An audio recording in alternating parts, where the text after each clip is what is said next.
Hi everyone, welcome back. So finally Apple Watch Series 6 will be launched today via press release. Well, this September, the traditional launch month for Apple, a bunch of new products from the company all thought its launch schedule may be kicked off due to ongoing COVID-19 pandemic. The company expects to launch reveal the Apple Watch Series 6 along with the iPhone 12 series at same time this year.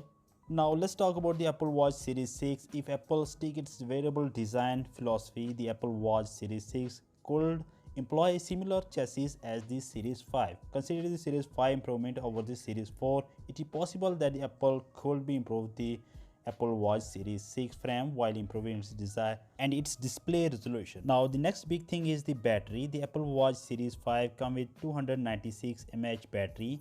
Now the Apple Watch Series 6 come with 303 mAh battery, slightly larger than Apple Series 5. As for the connectivity, the Apple Watch Series 6 could see a Wi-Fi connectivity improvement through the use of liquid crystal polymer. Well, Apple also added some new features such as blood oxygen monitoring and ECG electrocardiography. So these features also helpful for health tracking sensor. Well, software based feature Apple Watch Series 6 could come with Watch OS 7 announced WWDC earlier this year. The latest OS sticked with bring sleep tracking, automatic hand wash detection, a rebrand workout app dubbed Fitness. So these are the some information based on leaks and rumor. So the Apple Watch Series 6 could be around 200 to 300 US dollars. So that's all guys, hope you like this video. If you like this video, hit the like button, let me know your thought in the comment section. I will catch you next video. Till then,